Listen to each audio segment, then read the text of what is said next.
Mi nombre es Cristian Stewart, soy director ejecutivo de Idea País. Y el objetivo de este ciclo de sesiones es doble y quisiera brevemente introducirlo. En primer lugar, el objetivo es fomentar el diálogo y el intercambio de ideas sobre asuntos que son cruciales y fundamentales para ambas naciones, de modo que podamos explorar de manera conjunta soluciones que sean innovadoras en problemas que son bastante estructurales para nuestros países. Y siempre es muy positivo y conveniente evaluar y explorar qué ocurre en otros países y sobre todo en países cercanos como son Chile y Argentina. Y el segundo propósito consiste en establecer una plataforma, de alguna manera, por llamarlo de algún modo, de colaboración conjunta entre jóvenes líderes y expertos entre Chile y Argentina, de modo que podamos, como dijimos antes, compartir y proponer soluciones a desafíos contemporáneos desde una aproximación bastante similar, porque tanto Bases para el Bien Común como Idea País tienen un ideario que es bastante similar. Tenemos valores inspiradores que son muy similares: la primacía de la persona humana y su dignidad inherente, el principio de solidaridad, el principio del bien común, el principio de subsidiariedad, entre otras cosas muy importantes. Así que le agradezco a Bases para el Bien Común que podamos hacer esto en conjunto y de manera particular en Idea País le agradezco a Francisco Covarrubia, a María Paz Garrido y a Santiago Costa que eh, de parte nuestra hicieron esto posible. Entiendo que Delfina tú vas a introducir ahora de parte de Bases, así que la palabra es tuya. Bueno, muchas gracias, Cristian. Muchas gracias a todos por sumarse y principalmente gracias a Idea País también, porque como dijeron, ustedes también hicieron esto posible. Bueno, yo les voy a contar de qué vamos a hablar en esta primera sesión que se titula Repensando la educación, innovación y paradigmas emergentes en Chile y Argentina. Vamos a tener dos expertos que plantearán un poco el tema y vamos a abrir la conversación respecto a tres puntos principales: los sistemas de educación en ambos países. Vamos a debatir sobre la identificación de desafíos y cambios de paradigma e innovación y propuestas de mejora. Los expertos invitados que van a hablar hoy por Chile, Magdalena Vergara y Manuel Bianchi de Argentina. Así que un gusto. Así es, por parte de Idea País y por parte de Chile en general, va a exponer Magdalena Vergara. Magdalena es abogada de la Universidad de los Andes, tiene un magíster en Derecho, un LLM en la Universidad Saint Thomas en Estados Unidos. Ella es experta en educación, fue directora ejecutiva de Acción Educar. Ella también ha sido seleccionada como una de las 100 líderes jóvenes de Chile y asimismo como una de las 100 mujeres líderes del país hace 2 años, si ella me puede confirmar el dato. Y por último es directora de estudios de nuestra institución, una de las personas más relevantes del Centro de Estudios de país, así que personalmente le doy la bienvenida y le agradezco por por lo que nos va a iluminar, porque sé que es bastante informativo y bastante novedoso, sobre todo para nuestros hermanos argentinos que van a conocer su perspectiva, que siempre es muy valiosa. Así que, Magdalena, no sé si al final tú vas a presentar de inmediato o después, o le damos de inmediato el pase a Magdalena. Como quieran, si no, cuando hable Manuel, bueno, Perfecto. no, como ustedes digan. Ya, Magdalena. Perfecto, bueno, muchas gracias. Me llamo Centro de Estudios aquí en el WhatsApp, estoy viendo, pero muchas gracias por este espacio en realidad. Creo que es muy interesante poder discutir estos temas con un país vecino además, que creo que está también en un proceso propio que me parece extremadamente interesante. Tuve la oportunidad hace poco de estar con algunos asesores que estaban ahora con el nuevo ministerio en Argentina y efectivamente veíamos varios desafíos comunes entre los distintos países, especialmente porque creo que a nivel mundial estamos enfrentando varios desafíos que son comunes.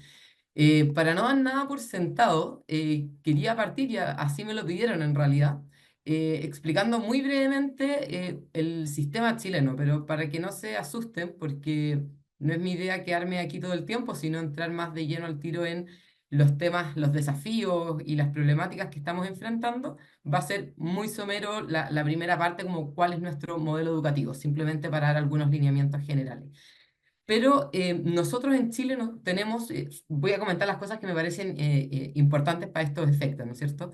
Pero Chile tiene, y es algo que se ha producido desde sus inicios, desde su origen, y diría que una de las grandes riquezas que tiene nuestro país, que es un modelo educativo que es mixto, asegurando de esa forma lo que es la libertad de enseñanza. La libertad de enseñanza es un valor que ha estado en nuestra Constitución, se ha planteado, ha sido algo además que en distintas circunstancias ha adquirido una valoración importante a nivel de la opinión pública, a nivel de discusión también, que ha estado sobre la palestra bastantes veces. Esto se ve de alguna forma también en que en todos los niveles, tanto a nivel parvulario, escolar y superior, existen proyectos educativos que son privados. De hecho, cuando uno mira la cantidad de matrícula, ¿no es cierto? La mayor matrícula a nivel, en todos los niveles se concentra principalmente en establecimientos que son privados especialmente cuando uno ve a nivel escolar, de hecho, son los establecimientos más preferidos por los padres. Entonces, tenemos en ese sentido una riqueza al respecto. Y existe también la libertad para abrir y crear proyectos educativos diversos. Ahora vamos a ver, es un poco más en el papel quizás, más que lo que uno quisiera, pero al menos está como un principio que está ahí establecido. Y algo que también es interesante y propio de Chile, que era que lo comentaba, ¿no es cierto? Que en todos los niveles existe también un financiamiento público para asegurar el acceso a los estudiantes, que permite la elección entre estatales y privados. Tenemos una gran proporción, de hecho, tanto de oferta como de concentración de matrícula de los establecimientos que llamamos particulares subvencionados, que son establecimientos que reciben financiamiento público, pero que son privados y permite ese proyecto distinto en ese sentido al estatal. Y también particularmente, tanto a nivel escolar y en superior, existen políticas de financiamiento gratuito para todos los estudiantes, en escolares para todos los estudiantes, en superior para aquellos que cumplan con ciertos requisitos. Desde el punto de vista institucional, nosotros tenemos una institucionalidad que es bastante fuerte, no solo a nivel escolar, diría yo, sino que en términos generales, que permite los adecuados pesos, contrapesos, más allá de las dificultades transitorias que estemos contemplando hoy día. Pero también estamos con ciertos desafíos propios de ciertos procesos de reformas que se han venido haciendo y que también han afectado un poco la fragmentación propia del sistema. Por ejemplo, y quizás es el punto más relevante desde el punto de vista público, en el sistema estatal, en el fondo de la administración, estamos transitando desde que la administración de las escuelas estaba en los municipios, a nivel local en el fondo, hacia un sistema que es más centralizado y que es lo que llamamos la nueva educación pública, donde serán los servicios locales, que son grandes entidades intermedias, las que agruparán las escuelas de una gran cantidad de comunas. Se van a hacer 71 servicios locales en total y eso es una política que está en actual implementación, que ha generado también ahí bastantes debates y la que me voy a referir en breve.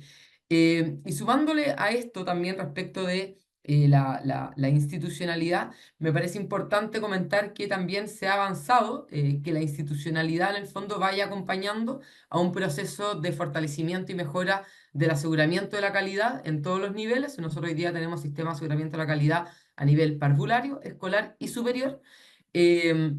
No obstante, nuevamente los desafíos propios que vemos en ello y que de hecho uno podría plantear, ahí reside en el fondo gran parte del desafío que es cómo nosotros mejoramos la calidad de nuestra educación.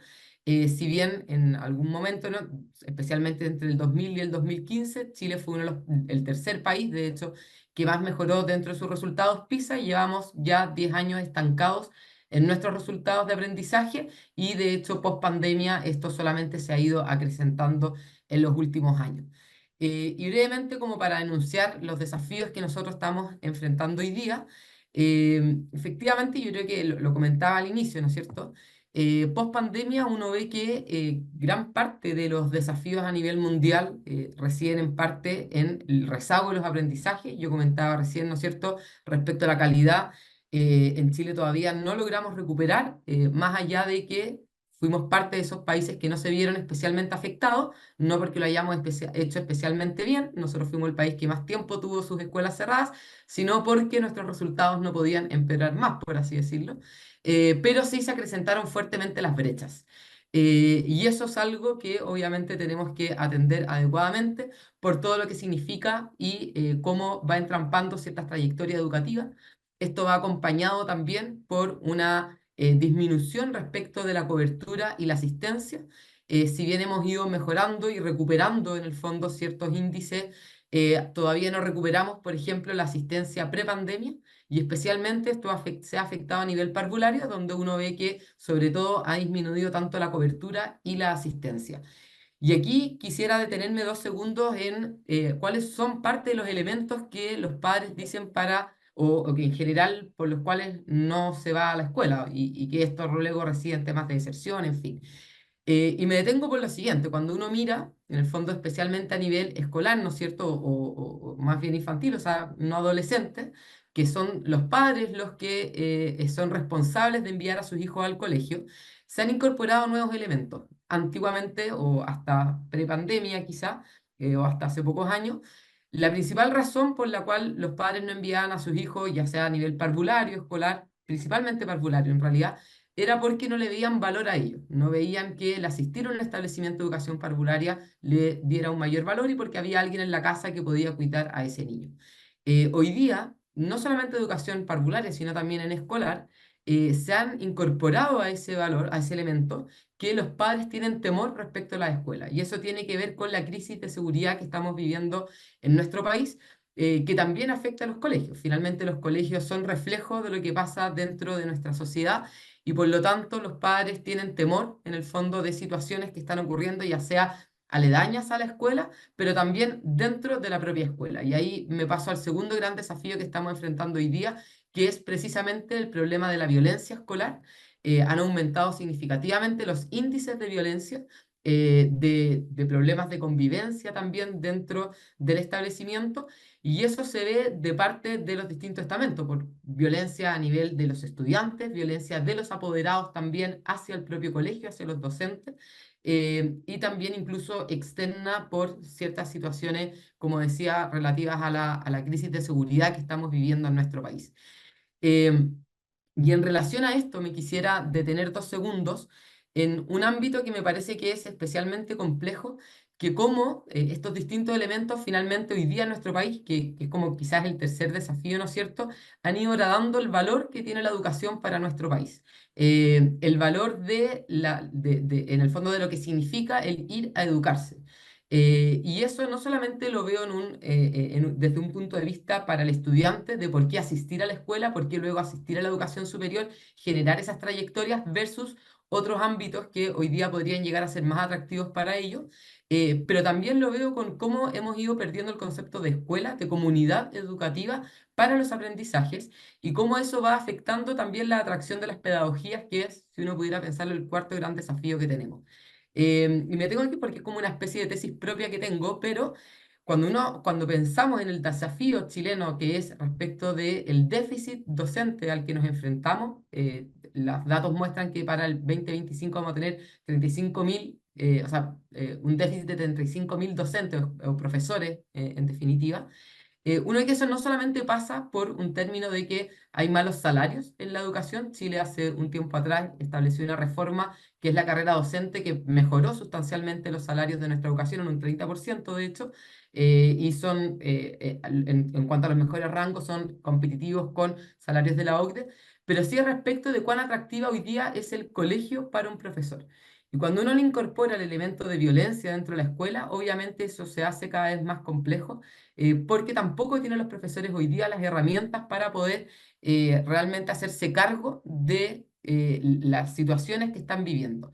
Y es un poco la parte de los problemas que vivimos que están un poco de manos cruzadas, decimos, respecto de las medidas que podrían tomar para ello. Em, Eso quizás son como los grandes desafíos que estamos enfrentando hoy día y varios otros que se conectan con esto, ¿no es cierto?, que tienen que ver con cómo hoy día estamos enfrentando también aulas que son cada vez más heterogéneas, producto de distintas temáticas, esto mismo la violencia, las brechas que veíamos respecto a los aprendizajes dentro de una misma sala de clases también, dado ciertas políticas también, la mayor cantidad de estudiantes con necesidades educativas especiales dentro de la sala de clases que exigen al profesor la necesidad de estar atendiendo a estos estudiantes, no siempre con las competencias o capacidades adecuadas para ello. En fin, hay una serie de circunstancias que eso además van generando un mayor agobio a los profesores y por lo mismo, nuevamente, todo esto va incidiendo también en esa posible atracción docente o no. Y termino un poco con el último punto, voy a tratar de acelerarme un poco, que tenía que ver con estos nuevos paradigmas dentro de la educación. Y yo con esta palabra tengo un conflicto, porque cuando se habla de paradigma, en realidad siempre se suele asociar como estas grandes transformaciones u otros, y quien suele hablar de paradigma en Chile en realidad ha sido más bien la izquierda, que tiene un paradigma respecto a esa, de hecho, cuando asumió este gobierno, del partido político, ¿no es cierto?, del Frente Amplio, ellos publicaron un documento que se llama Impulsando el Cambio de Paradigma, y que básicamente es generar una especie de transformación educativa en Chile, más de la que se ha ido llevando adelante, que busca repensar la forma en que se enseña, en cómo estamos enfrentando estos distintos desafíos. Pero lo curioso es ver cómo ellos están viendo esto, porque uno podría plantearse efectivamente nosotros necesitamos repensar la educación, o quizás es volver a lo que realmente es educar, a volver a entender, como quizás como sacarle el polvo quizás a lo que es realmente la comunidad educativa. Y yo no sé si eso es un cambio de paradigma, un repensar la educación, sino simplemente volver a qué es precisamente el rol o el fin educativo. Pero cuando uno mira cómo se ha planteado lo que son los cambios de paradigma, al menos en nuestro país, tienen que ver con otros ámbitos y solamente por mencionar algunas de las propuestas que significan para este gobierno este cambio de paradigma y que las han hecho proyectos de ley. Tienen que ver con la reactivación educativa integral, bueno, el Seamos Comunidad, que está centrado en la salud mental, la infraestructura y la conectividad, pero ¿qué quiere decir la salud mental? Acaban de presentar un proyecto de ley que, más que hacerse cargo del problema de fondo, entregando realmente herramientas a las escuelas, lo que hace es plantear estas miradas que es de absoluta desconfianza hacia el rol de la escuela, pero además estableciendo muchos protocolos. Es decir, que todos los problemas que vemos y enfrentamos en la salud mental, por una parte, se solucionan mediante protocolos, pero además es entendiendo que todos los problemas de violencia dentro de la escuela surgen por una concepción errada respecto de la discriminación, especialmente en términos de sexualidad. Y eso me parece a mí que es un poco sesgado y puede traer ciertos problemas, por lo demás que no resuelve el problema de fondo. También respecto al fortalecimiento de la educación pública, que ahí entra todo lo que es la reforma a la educación pública, que voy a tener brevemente en un rato. Eh, la Política Nacional de Educación en Afectividad y Sexualidad Integral, que es una política que este gobierno ha buscado implementar en sucesivas ocasiones, que ha generado bastante discusión en el país, no tanto porque uno piense, bueno, es posible tener este tipo de políticas, actualmente existe en Chile una política de sexualidad, sin embargo, en la forma en la cual se busca imponer y cuál es la lógica que está detrás, ¿no es cierto? Una mirada única, hegemónica respecto de cómo se tiene que, en el fondo, entregar la educación, y eso por supuesto que afecta en ese sentido la libertad de enseñanza. Y una serie de revisiones del currículum, desarrollo y otros que tienen que ver con esto, como cómo vamos entendiendo la educación en un sentido como de democratización, en fin, ahí hay varios elementos. Entonces por eso yo digo que me conflictúa este sentido como de palabra de paradigma, y en ese sentido yo no sabía si de hecho era discutir estas premisas que están ocurriendo o simplemente pensarlo desde nuestro punto de vista. Y para poner, siguiendo con este rollo de los nuevos paradigmas, ¿no es cierto? Tienen que ver con este mismo panfleto, en el fondo postula, bueno, esto no parte con este gobierno, sino que es algo que ya ha comenzado a trabajar y esperamos que no sea el punto final. ¿Y qué es lo que uno ve que se ha empezado a trabajar? Bueno, son las grandes reformas que comenzaron en Chile desde el 2015 y que tienen que ver principalmente con dos temas. Uno es la ley de inclusión, que lo que hizo fue, en el fondo, buscar por una parte, eliminar la selección de las escuelas y el lucro que existía en ellas. Esto me parece centrado especialmente en ciertos diagnósticos más bien sesgados e ideológicos que entendían que en Chile había una gran segregación a nivel escolar, debido a el descreme que generaban especialmente las escuelas privadas, que elegían a los estudiantes en el fondo con mejor nivel socioeconómico porque era más barato educarlos. Y en base a eso, en el fondo se dice, bueno, la forma de solucionarlo es eliminando la posibilidad de selección. Al día de hoy, luego de 8 años de la implementación de la política, a pesar de que se eliminó la selección, hoy día existe un mecanismo a través de una plataforma centralizada que en el fondo asigna a los estudiantes conforme a ciertos criterios. No se ha visto que haya mejorado por una parte, la equidad dentro de la educación, sino que los ámbitos de segregación siguen de la misma forma.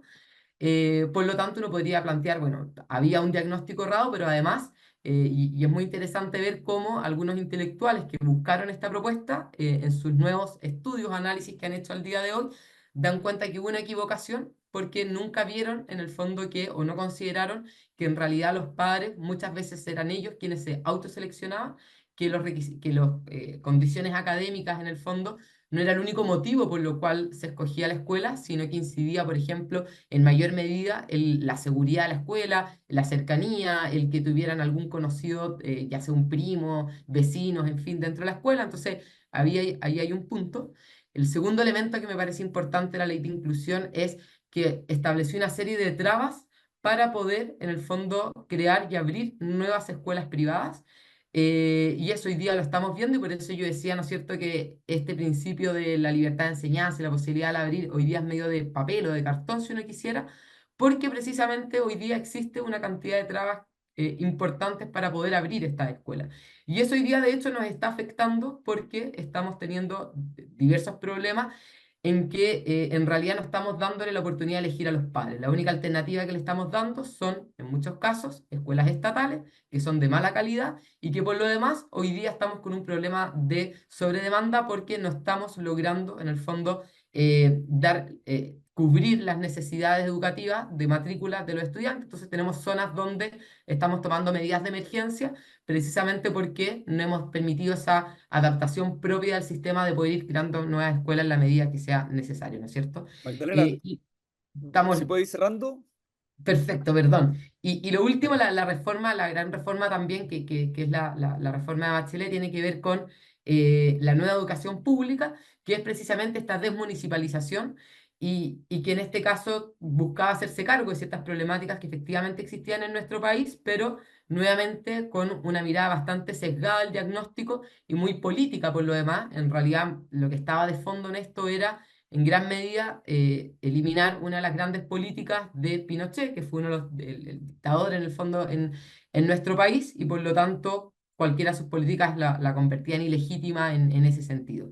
Y hoy día estamos con un gran problema, es una política de gran envergadura, que es todo este traspaso y no hemos logrado en realidad dar solución o poner foco al problema que debiera ser central, que es la sala de clases, el aula, el proceso de aprendizaje de los estudiantes, sino que como decía, en los últimos años, a pesar de que veíamos los problemas, hoy día solo se han agudizado, pero en vez de atacar los problemas de fondo, en vez de hacernos cargo como digo, de la sala de clase, del aprendizaje, etcétera, los estudiantes, lo que hicimos fue hacernos cargo como de la estructura, hacer cambios sin ningún tipo de evidencia y estamos hoy día no solamente entonces enfrentando estos problemas agudizados respecto al aprendizaje que ya veíamos, como en fin, los que comentaba, sino que además teniendo que resolver los problemas que hemos enfrentado por un mal diseño y una mala implementación de las políticas públicas.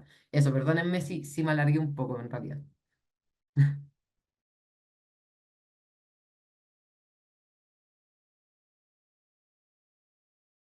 Bueno, buenísimo, muchísimas gracias.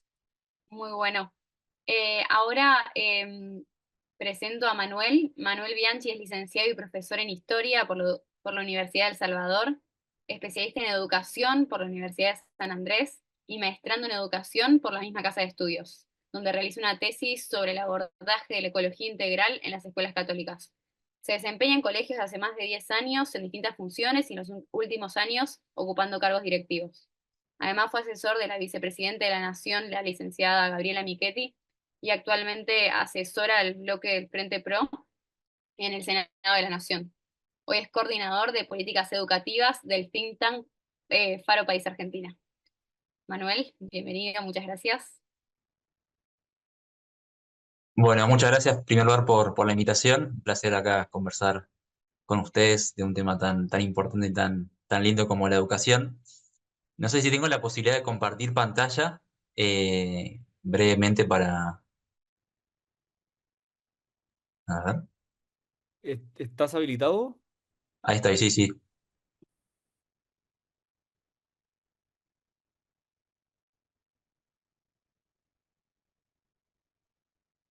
Ahí se logra ver, ¿no? Sí, se ve. Perfecto. Bueno, un poco lo que voy a buscar brevemente es hacer como una radiografía de nuestro sistema educativo, el sistema educativo argentino. Eh,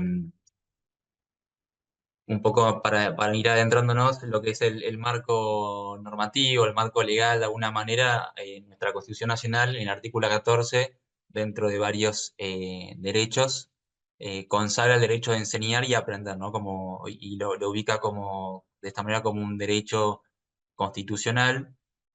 Después en nuestra historia, sin querer adentrarnos mucho, pero en nuestra historia, digamos, en cuanto en nuestra historia de la educación, tuvo muchos vaivenes en cuanto a leyes de cómo bajar a una ley este derecho constitucional.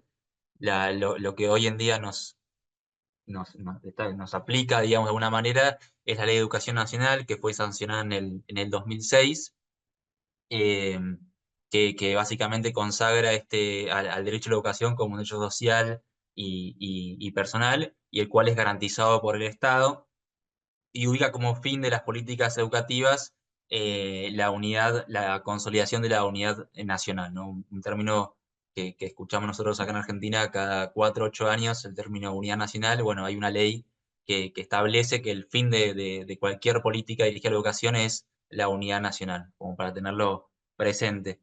Esta ley declara la obligatoriedad de la educación desde los 4 años hasta la finalización del secundario. eh, y nuestro sistema comprende cuatro niveles: inicial, primario, secundario y universitario. Y otra ley que conforma, me parece relevante nuestro marco normativo legal, es la Ley de Educación Superior, sí, que regula básicamente las instituciones universitarias, y promueve que el Estado es responsable de proveer el financiamiento, la supervisión y la fiscalización de las universidades nacionales, que las universidades de gestión estatal en Argentina son gratuitas en sus carreras de grado, ¿sí? Y una cuestión obligatoria para estudiar en una universidad nacional es haber finalizado el secundario o tener más de 25 años y lograr acreditar los saberes y conocimientos propios de la carrera. Un principio fundamental de las universidades, que está consagrado en el artículo 29 de la Ley de Educación Superior, es el principio de autonomía que tienen las universidades en Argentina, un principio que hoy está muy en boga en el debate actual de nuestro país, porque implica una autonomía tanto académica como institucional. Esto quiere decir que las universidades definen sus propios órganos de gobierno y la administración de sus recursos, ¿no? Un poco para tener un mapa de cómo se conforma nuestro sistema educativo, ¿sí? Bueno, en primer orden tenemos el Poder Ejecutivo bueno, a través del Ministerio de Educación fija las políticas y estrategias educativas a nivel nacional, eh, da asistencia técnica y financiera, ¿sí? a las provincias para que puedan realizar las políticas educativas en sus respectivos territorios, y dictan normas generales sobre los planes de estudio, diseños curriculares, equivalencias, reconocimientos, revalidaciones, etc. ¿Sí? Y el Poder Ejecutivo, perdón, también está el Consejo Federal de Educación, que es el espacio, el órgano digamos, de concertación, el cual está conformado por todos los ministros de educación de las provincias del país, más 3 representantes del Consejo Universitario. Entonces, es un órgano bueno, crea la Ley de Educación Nacional de la del 2006 que mencioné anteriormente, en donde se busca concertar políticas y concertar medidas a nivel nacional a través de este espacio. El Poder Ejecutivo Provincial, como decía, a través del Ministerio de Educación Provincial de cada provincia, tienen como tarea principal en nuestro sistema de crear y administrar las escuelas, ¿no? Y bueno, acá un poco para tener esta idea de cómo en general se estructura los ministerios de educación provinciales, siempre tiene una idea de gestión educativa, que bueno, dependiendo cada provincia, obviamente, se dividen las modalidades y las supervisores que son el nexo entre las escuelas, lo que sucede en las aulas y el ministerio, ¿sí? Y el orden más político. Un área administrativa y un área de planificación en la cual se tiene en cuenta el área de evaluación, de estadística y de currículos, de diseños curriculares. Un poco para ir adentrándonos más que nada en lo que es el mundo del gobierno educativo acá en nuestro país. Bueno, obviamente lo que hubo acá es un poco de graficar los distintos actores, ¿sí? Que conforman el gobierno educativo. Está el gobernador, que en general, bueno, el gobernador, el ministro de Educación, perdón, de cada provincia, que en general suele ser una persona más alineada o con una afiliación más personal con el gobernador, y en general, en el orden ministerial, el viceministro es quien está más empapado de los temas más educativos, ¿no? El que se encarga más de la gestión pedagógica y de política educativa. Obviamente siempre hay excepciones. Después, un actor muy fuerte en nuestro país es el sector privado, bueno, muchos colegios, muchas escuelas acá en nuestro país son confesionales, mayoritariamente católicos. Diversos actores provinciales también, el Ministerio de Hacienda o el Ministerio de Economía vendría a ser, los intendentes, distintos actores que también juegan su papel en este gobierno educativo. Fundaciones, organizaciones, las ONGs, que también a veces financian proyectos o participan muy a la par con las escuelas, con algunas escuelas o incluso con algunos ministerios a la hora de planificar políticas educativas. Y un actor bueno, ganó relevancia de alguna manera a partir de la pandemia acá en Argentina, porque se organizó, de hecho, crearon una red que se llama Padres Organizados, son las familias, ¿no? Que después de la pandemia especialmente volvieron a retomar su rol, a veces de un lado más desde la exigencia, pero bueno, también volvieron a aparecer desde un rol necesario de estar presentes en lo que es el gobierno educativo, ¿no? En tener una voz en lo que es la discusión de las políticas educativas, de los diseños curriculares y demás. Algunos números, sí, que me gustaría mostrar como para tener un pantallazo, ¿sí? Bueno, con más de 48.000 instituciones educativas, la educación común, es decir, inicial, primario y secundario, alcanza una cobertura del 95%, una cobertura bastante alta. Un poco para graficar qué está pasando o qué se ve, ¿no? De nuestro alumnado. Los últimos datos dicen que el 33% de las madres de alumnos del nivel primario no terminaron el secundario, es prácticamente un tercio. El 70% de las escuelas secundarias en nuestro país son de gestión estatal, contra el 30% de gestión privada.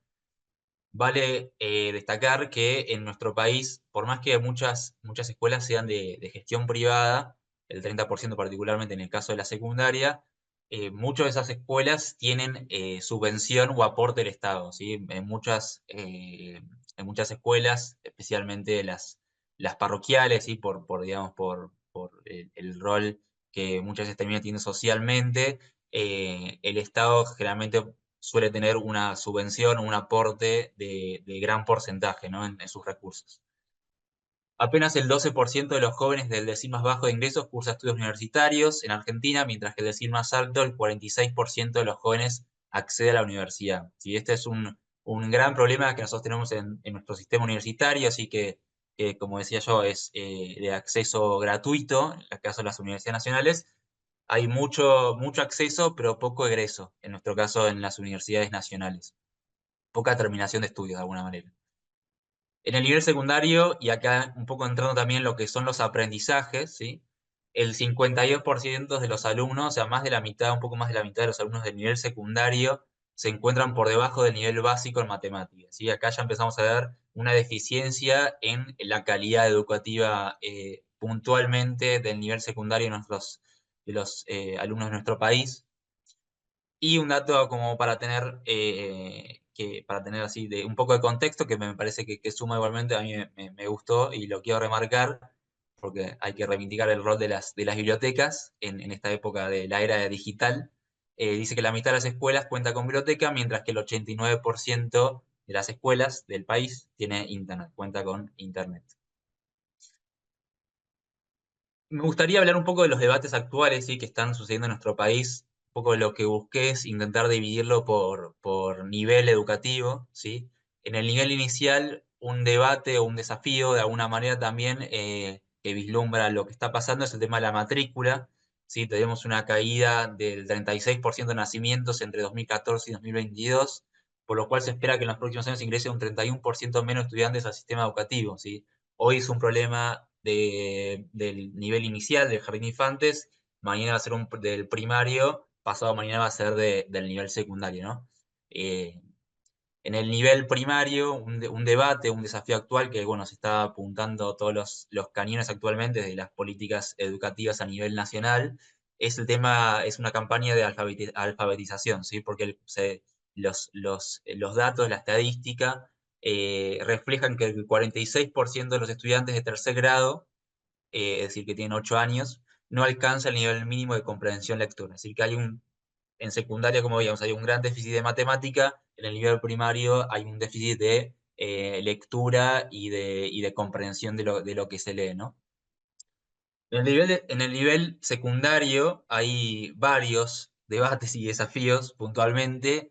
A mí me gustaría un poco detenernos en la lógica de la repitencia, ¿sí? ¿Por qué? Porque actualmente muchos sistemas provinciales, educativos provinciales, eh, siguen con la lógica de la repitencia, de que, bueno, si no aprobás determinada cantidad de materias, eso implica que vuelvas a repetir todo el año, pero le puse el concepto de la lógica de la repitencia también, porque si bien algunas provincias se están flexibilizando, como pongo acá, la Ciudad de Buenos Aires, una la flexibilizaron y después volvieron para atrás, como el caso de Santa Fe, o otras a partir de lo que viene, bueno, la provincia de Buenos Aires ya directamente elimina la repitencia, pero le puse el término de la lógica de la repitencia, porque en el nivel secundario, así como en todo nuestro sistema, estamos en piloto automático, ¿no? Y hace muchos años, muchos años que no hay reformas sustanciales en cuanto a la dinámica escolar, en cuanto a lo que estamos enseñando, a cómo estamos enseñando y a cómo los chicos aprenden, ¿no? Entonces, en el nivel secundario es tal vez uno de los niveles en los que está más estancado en nuestro país y en el que actualmente se está debatiendo mucho. Hay muchas jurisdicciones en nuestro país que están sometiendo cambios, misiones, hace años que está transformando la secundaria a través de organizaciones. Em, Mendoza también es otro caso. Entonces me parece que la lógica de la repitencia implica repetir siempre lo que se viene dando y seguir en piloto automático. Un poco eso es lo que apuntamos a este concepto. Y en el caso de la universidad, sí que tal vez a mi juicio, a mi criterio, es el nivel donde hay mejor calidad educativa actualmente en nuestro país. En las universidades nacionales realmente se forman muy buenos profesionales y tienen un cierto prestigio a nivel regional. Actualmente el debate forma parte más en cuanto al financiamiento, ¿no? Y a cómo se administran las universidades los recursos que tienen. Por ejemplo, había encontrado un dato en el que las universidades nacionales, del 100% de los recursos que tiene, 99 los dedicaba al pago de docentes y el 1% a lo que podía, digamos, infraestructura y demás. Y puse el financiamiento porque, bueno, en estas últimas semanas, estos últimos meses, en nuestro país estuvo el eje sobre nuestro sistema educativo giró en torno al financiamiento de las universidades nacionales y hace poco el Congreso aprobó un proyecto que busca una recomposición del 0,14 del PBI de los presupuestos de las universidades en un contexto, digamos, en que todas las cuentas del Estado están sometidas a un análisis. Bien, no sé si quieren, yo voy a entrar un poco ahora en lo que es el tema de la innovación, no sé si quieren frenemos acá o sigo, o continúo. Continúa, continúa. Si Dale, perfecto, pones. perfecto. Bien, un poco entonces lo que quería poner de manifiesto y un poco también entrando a lo que es los paradigmas. eh, Sarmiento, Domingo Faustino Sarmiento, que bueno, con Chile también me parece que lo conocen porque tuvo sus importantes tiempos de estadía en Chile y tuvo también su influencia en un presidente chileno. Una vez se preguntó si allá por fines del siglo XIX, si educábamos argentinamente, si estábamos educando argentinamente, ¿no? Un poco el fin de las políticas educativas de esta Ley de Educación Nacional, que es consolidar la unidad nacional, me parece que busca esta educación argentina, ¿no? Después es para mucho más extenso y un debate mucho más largo, qué es educar argentinamente, ¿no? Pero bueno, me parece que principalmente es tener presente el país que tenemos, con las regiones que tenemos, con aferrarnos, digamos, a nuestros principios, a nuestros valores fundacionales de alguna manera. Lo que quería ir con entrando al tema de la innovación es que en la modernidad, ¿sí? Nosotros seguimos con un sistema educativo propio de los estados modernos, ¿sí? Propio de las características del sistema industrial, ¿no? Donde tenemos eh, aulas, el tiempo finamente cronometrado, digamos, un timbre que marca el recreo, así como en las industrias marcaba el inicio y el fin de la jornada laboral, en nuestras aulas sigue habiendo un timbre que separe los tiempos, bien cronometrados específicamente, 40 minutos, perdón, la hora cátedra en nuestras escuelas. Y en la modernidad, el mandato social en la modernidad, como digo, el mandato social, era enseñar a leer y escribir, ¿sí? Y la educación se desarrollaba en la niñez y en la escuela, ¿sí? Lo que sucede hoy en día es que la escolaridad, ¿sí? La escuela de alguna manera está puesta en tela de juicio, ¿sí? Porque los alumnos no aprenden solamente, y todas las personas humanas no aprenden únicamente en la escuela, ¿no? Hay múltiples formas complementarias de distribuir el conocimiento hoy en día, bueno, con la inteligencia artificial mucho más en los últimos años, en que uno puede acceder al conocimiento instantáneamente, básicamente. Entonces, hoy en día la sociedad del conocimiento en la que estamos hoy inmersos, ¿sí? Nos exige desarrollar tanto conocimiento, o sea, tanto como enseñar a leer y a escribir en su momento, pero hoy eso en día no alcanza, sino tanto conocimientos como capacidades, ¿no? Y no solamente durante la niñez o la adolescencia, sino a lo largo de toda la vida y en múltiples entornos, y no solamente en la escuela. Entonces, un poco la escuela está puesta en tela de juicio porque no es el único lugar donde uno puede aprender, donde uno puede aprender tantas cosas. Por eso hoy en día está reflotando, ahora en nuestro país lo estamos empezando a vislumbrar. Recién yo veía Instagram y se me aparecían muchas publicidades sobre propuestas de homeschooling. Entonces me parece que es algo que está empezando a aparecer justamente porque viene de que la escuela como formato, como organización social que educa, está en tela de juicio. Entonces, en este formato, en esta sociedad del conocimiento, ¿sí? El mandato actualmente es innovar. Pero la innovación no es crear algo nuevo y nada más, tampoco es la suma de cambios lineales, sino la innovación, el objetivo es que mejore el aprendizaje, ¿no? O sea, eso me parece que tenemos que tenerlo muy presente. No es innovar por innovar, crear cosas raras y extrañas y nuevas, sino es mejorar el aprendizaje. Algo que quiero retomar bueno, que me olvidé mencionar, que me parece importante, nosotros en la experiencia de la pandemia, bueno, como todos los países, tuvimos en nuestro caso en Argentina, tuvimos un periodo muy largo de aislamiento, ¿sí? En algunos casos más de un año. Y lo que nos pasó a los docentes, a quienes trabajamos en las escuelas, es que cuando volvimos a nuestras respectivas aulas, escuelas, sentimos que no cambió nada, ¿no? Pasó un virus, una pandemia, pasó mucha oportunidad de invertir, de mejorar, de repensar estrategias, de repensar formatos nuevos, y nosotros llegamos y lo único que cambió es que teníamos que ponernos un barbijo en la cara, ¿no? Entonces me parece que ese 2020 al 2021 un poco reflejó el estado en que está el sistema educativo nacional, que está estancado, ¿sí? De que no solamente está estancado, sino que hay muy poco margen, está tan estático y sí, tan estático que hay muy poco margen para la innovación, ¿sí? Para pensar cosas nuevas que impliquen una mejora del aprendizaje. Aprendizajes que, como vimos en los datos, tanto de lengua como de matemática, están en pleno declive. Entonces, un poco volviendo a la idea de innovar, La innovación, en términos pedagógicos, lo que hace es que modifica estructuralmente las tres dimensiones del triángulo didáctico, ¿no? Si tenemos que ubicar qué es un triángulo didáctico, sería cómo entendemos el aprendizaje, la enseñanza y el contenido, ¿sí? Y un poco citando a una profesora que tuve en la universidad, bueno, que en paz descanse, se llama Inés Aguerrondo.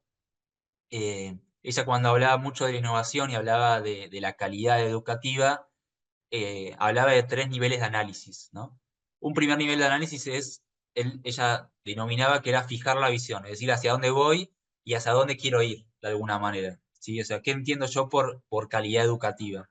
Y esta visión, obviamente, lo que busca ese hacia dónde voy es dar sentido, ¿no? Un poco lo que decía Magdalena es, ¿para qué estamos educando? O sea, ¿cuál es el sentido de la educación hoy en día? ¿Sí? ¿Qué buscamos formar? Buscamos formar ciudadanos, buscamos formar trabajadores, buscamos formar personas que sean útiles a un mercado determinado, buscamos formar personas íntegras y sólidas con una formación que tenga un fuerte arraigo a lo que es nuestro país. Bueno, un poco esas preguntas. Entonces, esta primer nivel de análisis de fijar la visión, un poco está atravesado por definiciones político-ideológicas, ¿no? Un segundo nivel de análisis que decía Inés es las teorías que ayudan a cumplir la elección, o sea, teorías puede ser eh, políticas, teorías pedagógicas, ¿sí? Si es una teoría más constructivista, más conductista y demás. Y un tercer nivel de análisis y último nivel de análisis, con esto voy cerrando, es la organización, ¿sí? Es lo que se ve, ¿sí? Entonces, no hay innovación posible si no se reestructura este nivel de la organización, el cual lógicamente tiene varios subniveles, ¿sí? El subnivel del aula, el subnivel de las condiciones institucionales, de las reglas, de las normativas y demás. Entonces, un poco lo que buscaba es poner en valor el término de innovación, que no es crear algo nuevo por crear algo nuevo, sino que es una necesidad actualmente, es un mandato, como decía anteriormente, en nuestro sistema, porque nuestro sistema actualmente está absolutamente quedado, ¿sí? Está tan obsoleto que nuestra tarea más como educadores es tratar especialmente en el secundario, es qué podemos hacer para motivar a los estudiantes a que quieran venir al colegio más allá de lo social, sino del aprendizaje. ¿Qué podemos hacer para motivarlos, ¿no? Para generar un vínculo con el aprendizaje de por medio, ¿no? Que no sea solamente un espacio en el que puedan ver a sus compañeros, a sus amigos y pasar un buen tiempo, sino qué podemos hacer nosotros para, para que aprendan más y mejor. Un poco eso quería compartirles. Buenísimo, muchísimas gracias. Muchísimas gracias a los dos, Manuel y Magdalena, por las exposiciones interesantísimas y también, obviamente, por regalarnos su tiempo de estar acá. Así que, buenísimo. Si quieren, ahora arrancamos con el periodo de preguntas. No sé si alguno tiene alguna pregunta, si no, arranco yo un poco para romper el hielo. Te quería preguntar, Manuel, en particular, hablaste de la lógica de la repitencia. Quería saber qué opinás en particular sobre la situación de la provincia de Buenos Aires, que ahora la eliminaron. Sé que un poco la mencionaste, pero en particular con lo que es la situación de la provincia, tu opinión al respecto sobre la situación actual de la provincia. Gracias. Es un tema muy, muy sensible, ¿sí? Porque si uno dice que está en contra de la repitencia, se puede dejar entrever de que uno está de acuerdo de que los chicos pasen como sea, ¿no? Me parece que acá hay que distinguir lo que es la lógica de la repitencia y la acreditación de aprendizaje. Nosotros lo que vemos como educadores, lo que yo veo particularmente, no quiero meter a nadie en la bolsa, lo que veo como educador, como una persona que está especialmente a nivel secundario donde hay más repitencia, es que muchas veces la repitencia no soluciona el tema de los aprendizajes. O sea, muchos casos de alumnos que repiten un año tercer año y al año siguiente repiten de vuelta tercer año o a los 2 años repiten el año siguiente. Entonces me parece que la repitencia puede ser buena o mala dependiendo, digamos, de cómo se piense, pero lo importante es cómo se acreditan los aprendizajes, ¿sí? Uno puede eliminar la repitencia y poder tener un buen mecanismo de acreditación de aprendizaje. digamos, previos, pero me parece que la discusión, más que en repitencia sí o repitencia no, que digamos busca un poco polarizar la discusión, es cómo se acreditan los aprendizajes en nuestro sistema, en el nivel secundario.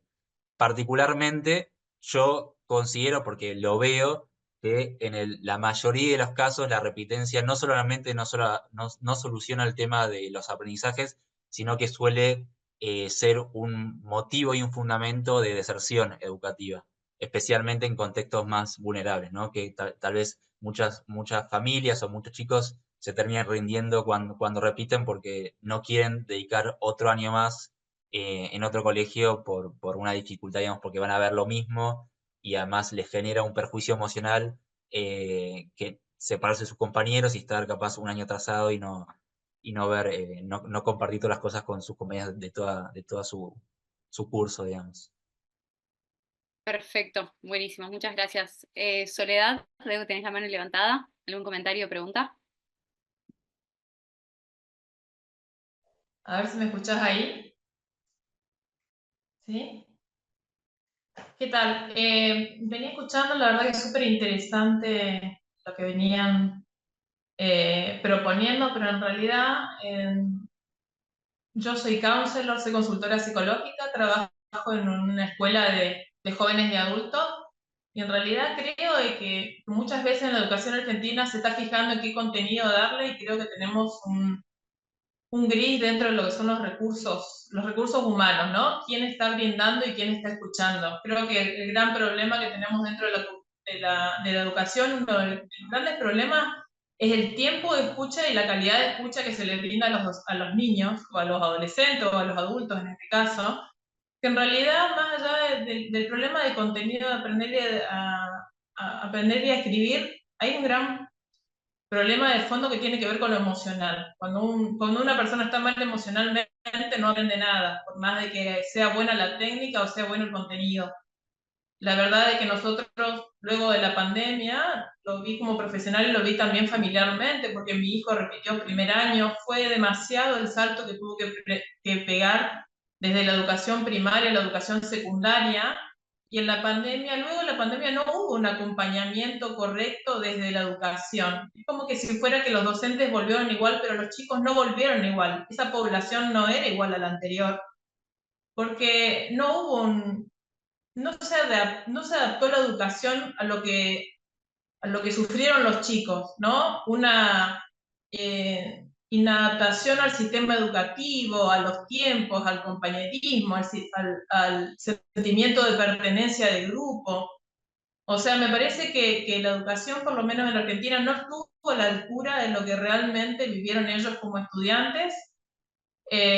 Y también creo que tampoco estamos a la altura ahora en cuanto a que faltan técnicas de estudio que realmente hagan el ABC. Es como que estamos pensando en conectividad, conectividad, conectividad, y ellos no están conectando emocionalmente en el presente, en el aquí y ahora, sobre todo en la convivencia escolar. O sea, veo un montón de chicos que tienen problemas de adicciones, problemas de conducta, y el sistema educativo tiende a expulsarlos, a expulsar, expulsar, expulsar, y estamos viendo la competitividad, y no estamos viendo el valor humano realmente, qué humanos estamos construyendo, qué humanos tenemos que escuchar, o qué humanos estamos viendo. ¿Para quién estamos enseñando? ¿Qué valores estamos dando? ¿Para qué estamos valores si no estamos mirando al otro o escuchando al otro? Es como que se está perdiendo de foco entre la tecnología y la cuota y los padres, la problemática, la situación económica, que nosotros estamos formando personas. Porque ellos realmente lo que están perdiendo en educación es el sentido. No tienen ganas de aprender porque no le ven sentido. Por más que las cosas sean buenas, no se sienten incorporados dentro del sistema. En este momento yo estoy trabajando como preceptora y realmente lo que veo es que muchas veces se llama la atención cuando uno se corre del rol, ¿no? Si vos escuchás más, o si estás más atenta, o tenés un acercamiento, porque eso le corresponde a la asesora pedagógica, le corresponde a la tutora, le corresponde a la... O sea, los roles siempre se van corriendo, y si los roles no son cumplidos, queda ese gris dentro de la institución en donde los chicos no reciben una atención de calidad. Tenemos un montón de profesionales que hacen agua, porque no se está viendo a la persona. Es mi punto de vista, es lo que yo veo, es lo que yo siento, y realmente creo que falta ver un poco más cómo se están sintiendo ellos, a diferencia de qué es lo que se les está brindando. Gracias. Buenísimo, muchísimas gracias. ¿Quieren contestar los dos en el orden que quieran? A ver cada uno cómo lo ve en su país o si tienen algún comentario los expositores. Sí, a ver, algo comenté de esto, pero efectivamente yo creo que el tema de la salud mental es uno de los grandes problemas que estamos enfrentando hoy día a nivel escolar y a nivel educativo en términos generales. Yo te puedo comentar un poco lo que ha sido en Chile. Por una parte, el tema de salud mental fue una temática muy abordada durante la pandemia. Yo comentaba, y creo que quizás fue medio similar, pero en Chile estuvimos con las escuelas cerradas por bastante tiempo, mucho por razones políticas, y estuvimos enfrentados en ciertas discusiones bien complejas. Y por lo tanto, todo el regreso, de hecho, de las escuelas que fue progresivo, o sea, la apertura de las escuelas fue bastante progresivo y uno de los focos era precisamente la salud mental. Era el cómo abordar esto de manera de entender que el niño que volvía había estado pasando por un estrés, por un trauma muchas veces, debido a el encierro, debido a las condiciones de habitación, de familia, al menos en nuestro país, lamentablemente, y no sabemos bien tampoco cuál fue el alcance, ¿no es cierto? Pero sí situaciones de abuso, de violencia intrafamiliar se acrecentaron, entonces había una situación que era muy compleja que teníamos que saber abordar. No, obviamente no del todo fue lo mejor. Y hoy día seguimos enfrentando. Yo creo que dentro de los problemas que estamos viendo respecto a eso son varios. Por una parte, las escuelas no están preparadas para abordar o hacerse cargo del tipo de problemáticas que estamos viviendo hoy día. Estudiantes, yo no hago clase a nivel escolar, pero me toca conversar bastante con directores, con profesores. Y un poco el diagnóstico es común, ¿no es cierto? En los niños hoy día no tienen las herramientas para resolver conflictos simples, conflictos que eran más bien cotidianos, relaciones del juego incluso. O sea, hay muchas dinámicas de habilidades blandas, de habilidades de relacionamiento entre personas que se fueron perdiendo y que todavía no se han recuperado del todo. Y eso sin duda va afectando en distintas dimensiones que obviamente afectan también a la escuela. Por otro lado, la falta de herramientas también de los propios profesores. Los profesores no son psicólogos y muchas veces nosotros le exigimos a la escuela y a los propios profesores que se hagan cargo de todo este tipo de situaciones sin contar con la herramienta, sin contar con las competencias y también entendiendo, además dentro del contexto chileno, en salas de clases que muchas veces tú tienes a 45 estudiantes, dentro de ellos donde tienes 2, 3 estudiantes con algún tipo de trastorno del espectro autista, donde existen otros que tienen otro tipo de necesidades educativas especiales, con déficit atencional, más los niños, ¿no es cierto?, que están aprendiendo. Entonces, tampoco el espacio de la sala de clases, muchas veces de la escuela, está dado para abordar profundamente todas esas problemáticas que estamos viviendo. Pero tampoco desde la pedagogía o la formación docente nosotros estamos entregando ese tipo de herramientas actualmente. O sea, no hay una enseñanza, por así decirlo, del tipo socioemocional también para entregarle esa herramienta adecuada a los profesores. Nosotros sí en Chile, por obligación al menos, en principio, debiera haber una dupla psicosocial en las escuelas o al menos una que se comparta por un grupo de escuelas. Eso no siempre se cumple y por lo demás no siempre esas duplas tienen las competencias adecuadas también. De hecho, en Chile existen estos que se llaman los protocolos de convivencia, o reglamentos de convivencia interna, y muchas veces quien terminaba siendo encargado de convivencia era el profesor de historia, era el profesor de deporte, eran personas que tampoco, claro, ciertas cuestiones mínimas se podían abordar, pero muchas otras no tenían las competencias y no sabía tampoco cómo generar esa resolución de conflicto. Entonces, ahí hay varias temáticas desarrolladas. Y me apuro un poco. Y tú comentabas algo que a mí me parece interesante, que es cómo trabajar con los estudiantes, cómo hacerlos partícipes, etcétera. Y yo creo que eso es clave, parte importante cuando uno ve toda la evidencia respecto a la deserción, ¿no es cierto?, tiene que ver con esta falta de motivación. Y en Chile parte de lo que uno ve es cómo hoy día, por ejemplo, cuestiones como el narcotráfico terminan siendo motivaciones mucho más importantes para el estudiante porque además le permite una trayectoria mucho más exitosa rápidamente. En cambio, en la escuela, ¿por qué voy a salir a estudiar? Además, con la crisis económica en la que estamos, si nadie me asegura tampoco un puesto de trabajo el día de mañana. Entonces, hay una lógica bien compleja que se está dando. Pero a mí me parece, al menos como se ha intentado abordar desde este gobierno, que es muy complejo. Por una parte, estas lógicas de participación tienden a una democratización dentro de la escuela que ha afectado muchísimo a la autoridad también para poder abordar estas temáticas, que ha llevado también a entender la participación como estamentos iguales, o sea, el estudiante tiene la misma jerarquía de toma de decisiones que la puede tener el profesor o el director dentro de la escuela para decidir cuáles son los aprendizajes que requiere, cuáles son en el fondo, hasta muchas veces como el currículum, etcétera. Y eso a mí me parece complejo. Yo, si bien creo que efectivamente tenemos que dar mayores instancias de participación, creo que se cumplen ciertos roles y creo además que la escuela es de aquellas entidades que son naturalmente jerárquicas por el tipo de formación que tiene, o sea, por el tipo, la naturaleza de la institución, ¿no es cierto? Entonces, el fondo no es posible transmitir ese saber sin que haya esa adecuada jerarquía que además me parece que es sana para que conozcan en este proceso de desarrollo y formación, en el fondo, relaciones de autoridad que sean sanas, ¿no es cierto?, que sean saludables. Eh, entonces, a mí me parece que eso es complejo. Y lo otro que comentaba recién, ¿no es cierto?, un tema muy particular, en realidad, como yo comentaba antes un poco a propósito de los protocolos que se están queriendo hacer, pero eso sobre todo cómo todos estos problemas de salud mental también nos llevan a estos problemas de convivencia, problemas de bullying importantes dentro de la escuela, y un factor que es el tema del celular, y hoy día en nuestro país estamos discutiendo de forma importante la prohibición de los celulares dentro de los colegios. Pero yo quiero detenerme en esto, en un punto que creo que queda totalmente ausente en los debates, que es el rol que cumple la familia y los papás en todo esto. Porque no podemos pensar, y por poner el ejemplo de los celulares, que nosotros le vamos a prohibir el celular al niño dentro de la sala de clase, pero va a volver a su casa para tener un uso ilimitado. Entonces, ¿de qué nos sirve?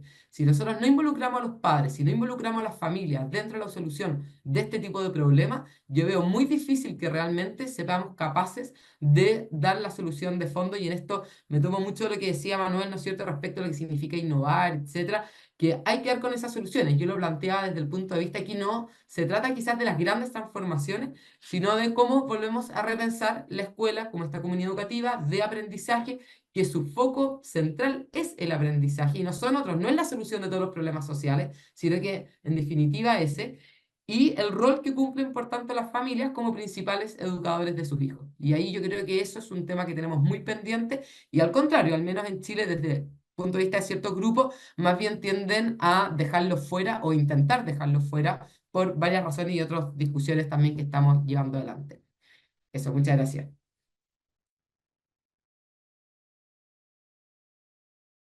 Sí, me gustaría agregar, perdón, la realidad es que, bueno, nosotros también en Argentina vemos muchas situaciones similares a las que relataba Magdalena, especialmente en lo que tiene que ver con la salud mental, ¿no? De nuestros adolescentes especialmente, que fue algo que a partir después de la pandemia un poco explotó en nuestras aulas, ¿no? O en los pasillos de nuestros colegios.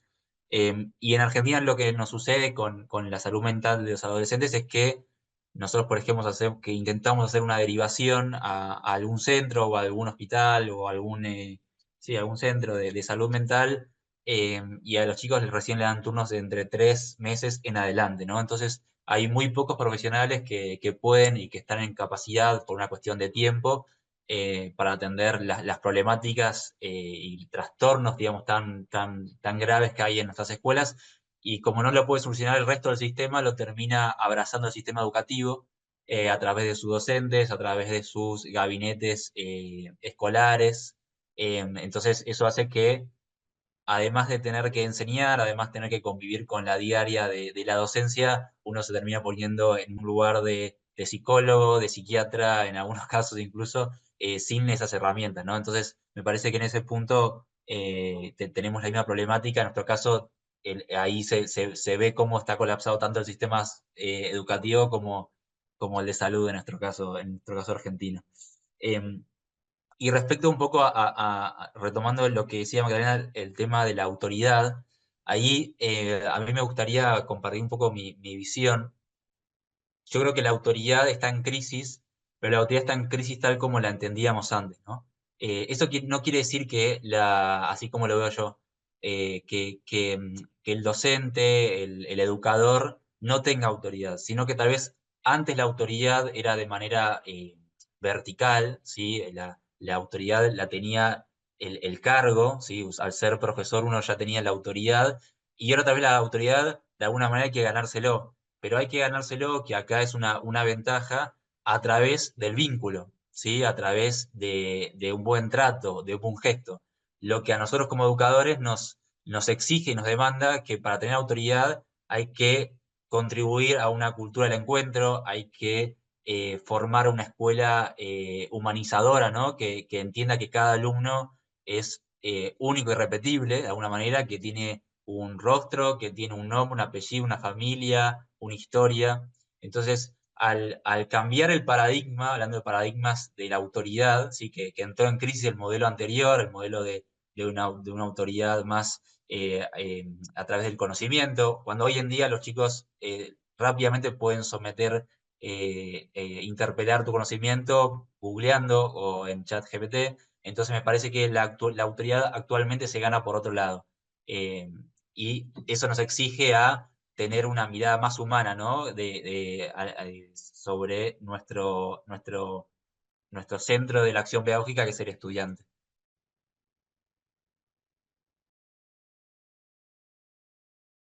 Perfecto, muchas gracias. Hugo, ¿sí? No sé si me escuchan ahí. Sí, ¿Se perfecto. escucha bien? Bueno, buenas Sí. tardes a todos y gracias por permitirme hacer la consulta. Yo en realidad les quería hacer 2 o 3 consultitas. La primera, Manuel, vos hablabas de visión, cosa que para mí es sumamente importante y me interesaría conocer de Magdalena también si existe en Chile como prioridad una visión a nivel gubernamental, me refiero a presidencial, como la educación como prioridad, ¿sí? ¿Por qué digo esto? Porque básicamente, analizando un poco el caso de China, 40 años atrás tomó la decisión de que la educación era el principal elemento por el cual se iban a apoyar para salir de la miseria, y 40 años después es la segunda potencia mundial. Esta es la primera pregunta, si realmente hay una visión a nivel presidencial, no hablo de ministerios ni de ministerios provinciales, sino presidencial, de que la educación o la transformación o la mejora o el cambio o lo que se quiera plantear es prioridad. Esa es la primera pregunta. La segunda, ¿cuál consideran ustedes que es el principal competidor hoy de los sistemas educativos?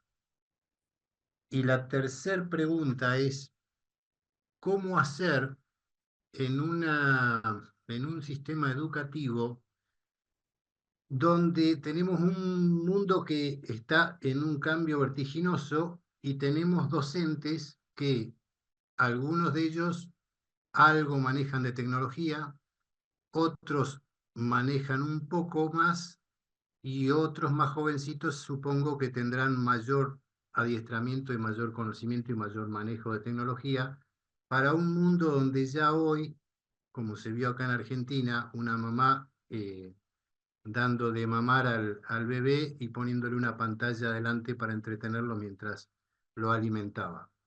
Digo esto porque no estamos en una situación donde podemos analizar solamente 1 o 2 factores, sino que hay un cambio muy fuerte a nivel mundial, no solamente nos toca a nosotros. Pero sí me interesaría conocer esos 3 puntos, a ver si me pueden clarificar cómo lo ven ustedes.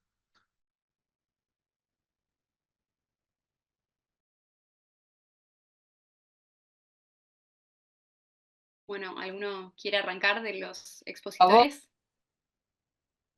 Si queréis, puedo responder a Hugo la específica de Chile y ahí Manuel me complementa con la otra para no robarme todo el micrófono. Pero mira, yo creo, o sea, compartiendo mucho la importancia que tiene tener una visión respecto a la educación, yo creo que uno de los problemas que hemos tenido en Chile es que eso no ha habido. O sea, por una parte no ha habido una visión de cuál es la educación que nosotros queremos para nuestro país.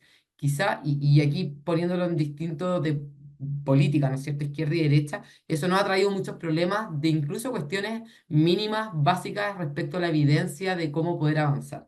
Y quizás incluso yo iría siendo una persona de derecha que la izquierda tenía una mejor visión en ese sentido de a dónde apunta.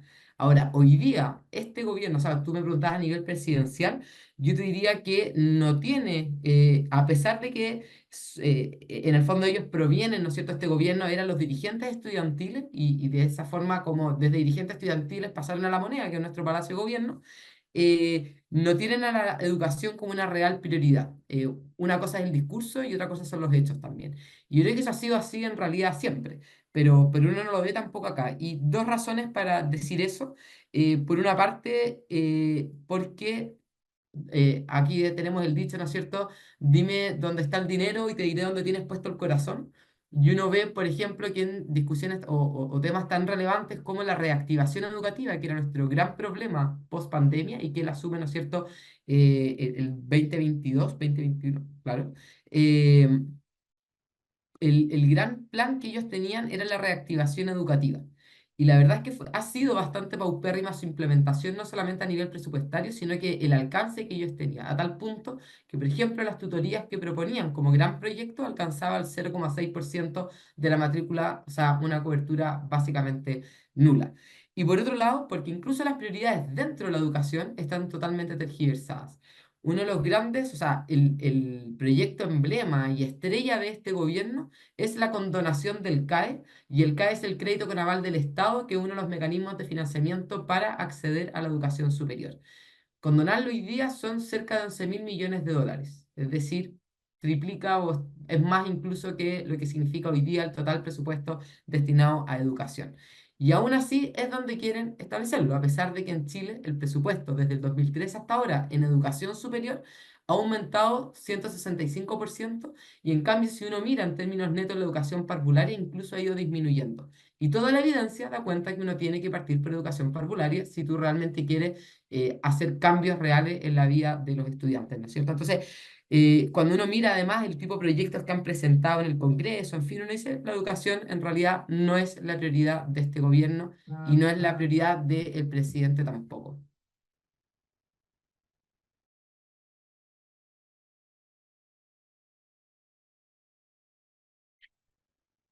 Se le cortó a Manuel, parece. Se desapareció Manuel, sí. Puedo ir mientras rellenando, respondiendo las próximas, si Magdalena, quieren. Magdalena, Sí, te puedo repreguntar. por supuesto. Soy Hugo. Ahí, Ahí Delfina. es correcto lo que vos decís. Siempre terminamos llevándolo a la parte presupuestaria. Y es cierto, es una parte sumamente importante para determinar si realmente hay una voluntad política de llevarlo adelante.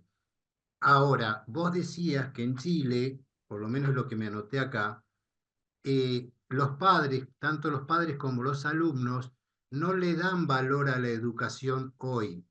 Por lo tanto, mi pregunta es, si asignáramos más presupuesto, ¿cambiaríamos en algo la situación?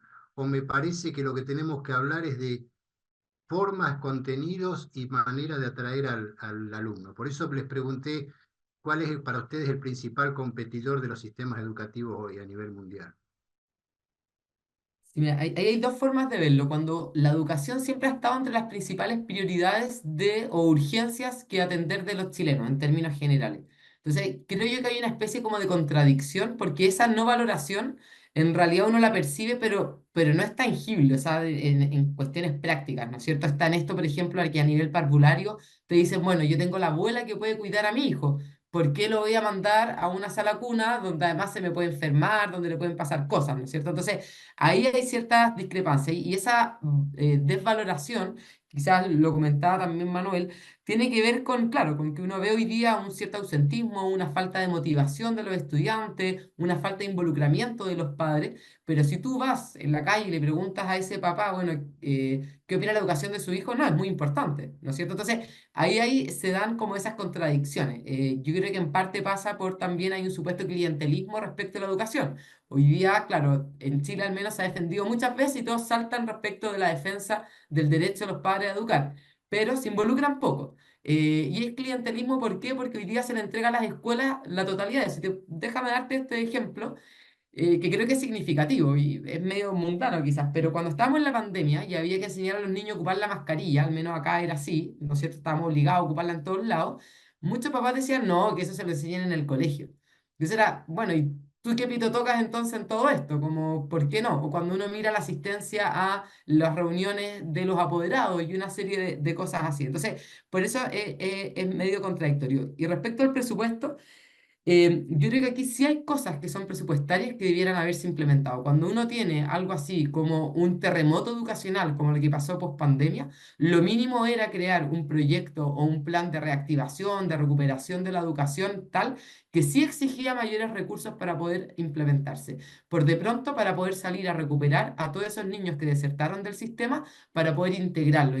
Obviamente no todo es presupuestario y en eso yo estoy de acuerdo. De hecho, muchas veces discutimos, no, la educación solo necesita plata, plata, plata, y creo que eso no es así.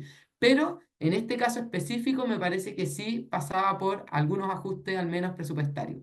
Y ahí, bueno, no me da el tiempo, pero dada la realidad chilena, hay muchas cuestiones que uno dice son poco tolerables, son bastante injustas, inequitativas también, que terminan afectando a los niños simplemente por discriminaciones medias arbitrarias también que se producen hoy día a nivel parvulario, a nivel escolar, pero en fin, esas son otras temáticas que se requieren más tiempo para explicar. Me gustaría agregar un poco, Hugo, yendo a tus preguntas. Acá en Argentina hace algunos años estaba muy de moda mirar a los países nórdicos como modelos. Sucede, por ejemplo, que en el caso de Suecia tuvo digamos, era como el estandarte de las nuevas pedagogías de alguna manera, y cuando vieron que los resultados académicos en los exámenes y demás empezaron a declinar justamente cuando adoptaron esas nuevas pedagogías, fueron para atrás, ¿no? Entonces, me parece que tal vez en nuestro caso, si bien hay casos que podemos tomar como positivos, especialmente hay algunos municipios, por ejemplo, de Brasil, que generaron muchas mejoras en calidad educativa a nivel municipal. Queda, digamos, a la vista que cada país, cada región funciona según su sistema y su cultura, ¿no? O sea, no podemos implementar un sistema al estilo finlandés cuando nuestra cultura es argentina. Eh, Así todo, digo, y como no todo es negativo ni todas son pálidas en nuestro sistema, son para destacar, por ejemplo, las políticas educativas de Mendoza en temas de alfabetización, que bueno, su entonces ministro de Educación actualmente forma parte del Consejo Federal de Educación como secretario, por ejemplo. Eh, También había mencionado yo el proyecto de transformar la secundaria de Misiones, que también se generó una innovación, una transformación trabajada muy consensuadamente con los gremios, que en Argentina parece imposible, pero se trabajó con los gremios y llevaron a buen puerto, digamos, esas transformaciones. Entonces, hay modelos a nivel local y regionales que la verdad que pueden dar un buen horizonte, ¿no? Una buena visión en nuestro país particularmente. Y respecto, para cerrar y nos extender más con lo que decías de los docentes y de las competencias digitales, esto es un desafío, y esto es un desafío, como en su momento decía Magdalena, también nuestro rol, que nos damos cuenta que no solamente tenemos que educar a los alumnos, sino también a las familias. Nos pasa mucho que a veces les pedimos a los chicos que no usen el celular en clase para jugar y más o para charlar con cosas para que los desconcentran, y en realidad los que les mandan un mensaje es el padre o la madre preguntando qué quiere almorzar al mediodía, ¿no? Entonces, un poco tenemos que convivir con eso, y también nuestra tarea formativa es un poco a la comunidad educativa, que es a las familias, eso la incluye de alguna manera. Bueno, muchísimas gracias. Gracias. Si no hay más consultas y por cuestiones de tiempo, vamos cerrando. Quiero agradecer profundamente a todos por sumarse en nombre de ambas instituciones. Y bueno, y obviamente a los expositores, gracias por las preguntas. Y bueno, y los invitamos a seguir con este ciclo. La siguiente sesión es el 10 de octubre. Así que los esperamos para poder seguir en este ciclo de 4 sesiones entre Argentina y Chile. Así que un gusto y muchas gracias a todos. Muchas gracias, que esté muy bien. Nos estamos viendo. Muchas Muchas gracias por escuchar. Saludos.